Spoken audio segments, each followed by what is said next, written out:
보험회사 보상 직원이 제일 무서워하는 피해자가 어떤 사람인지 궁금하시죠? 어떤 사람을 제일 무서워하고 가장 조심하고 합의금도 제일 많이 지급하는지 궁금하실 겁니다. 오늘은 전직 보상 직원이 밝히는 제일 무서운 피해자라는 주제로 한번 이야기해 보겠습니다. 오늘 이야기는 교통사고 경상자에 해당하는 것이라는 것을 먼저 밝혀놓습니다. 제 첫 직업이 자동차 보험 대인 보상 직원이었어요. 그래서 정말 수많은 가해자와 피해자를 응대해 봤습니다. 피해자와는 합의까지 해야 사건이 마무리되니까 더 많은 대화를 했었죠. 피해자 측과 대화를 해보면 이 사람한테는 말 조심해야겠다, 더 신경 써야겠다 하는 사람이 있어요. 보통 첫 통화에서 그게 딱 느껴져요. 첫인상처럼요. 이런 사람에게는 보상 직원이 연락할 때마다 조심하게 되고 나중에 합의금을 처음 제시할 때도 아무래도 다른 사람들보다 조금이라도 높게 선정해서 제시하게 됩니다. 얼토당토 않는 합의금은 아예 말도 못하는 거죠. 그러면 궁금한 게 생기시죠? 도대체 어떤 사람을 보상 직원이 무서워하느냐? 보상 직원들은 다 알고 있는데 모르는 척 하는 사람을 제일 무서워합니다. 보상 직원에게 화를 내고 겁을 주고 괴롭히면 보상 직원이 무서워할 것 같지만 아닙니다. 그런 사람들이 너무 많아서 별 감흥이 없어요.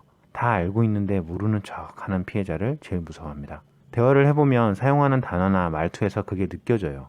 이런 사람들은 절대로 통화하면서 언성을 높이거나 본인이 예전에 얼마를 받았다거나 민원을 넣겠다고 으름장을 놓는다거나 하지 않습니다. 사용하는 단어를 보면 보험에 대해 굉장히 많이 아는 사람인 것 같은데 차분하게 모르는 척 안내를 조용히 듣고 있고 합의금에 대해 크게 궁금해하지도 않습니다. 본인의 직업이나 소득에 대해서도 휴업손해 증빙 서류가 필요한 경우가 아니라면 이야기하지 않습니다. 이런 사람들이 보상 직원 입장에서는 어떻게 느껴지냐면 소득이 엄청 높은 사람일 가능성이 크다는 생각이 듭니다. 변호사나 손해사정사 같은 보상 분야 전문인일 수도 있겠다는 생각도 하고요. 안내 잘못했다가는 크게 꼬투리 잡힐 수 있겠다 싶은 생각도 듭니다. 상대가 이미 다 알고 있는 것 같은데 정체를 알 수 없으니 보상 직원은 더 조심하게 되죠. 그러면 앞에 이야기한 것처럼 처음 합의금을 제시할 때부터 적은 합의금은 제시할 수가 없습니다.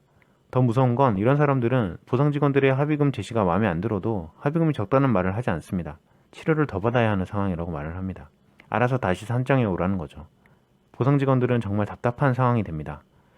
피해자 측에서 차라리 얼마를 달라고 하면 맞춰서 합의해버리고 싶은데 요구 금액도 없으니 어디까지 합의금을 올려야 할지 모르죠. 교통사고로 보상 직원을 상대해야 할 일이 생기시면 이 영상을 떠올리시고 행동하시면 많은 도움이 될 겁니다. 꼭 합의금액의 크고 적음을 떠나서 보상 직원이 여러분을 대하는 태도부터 달라질 겁니다.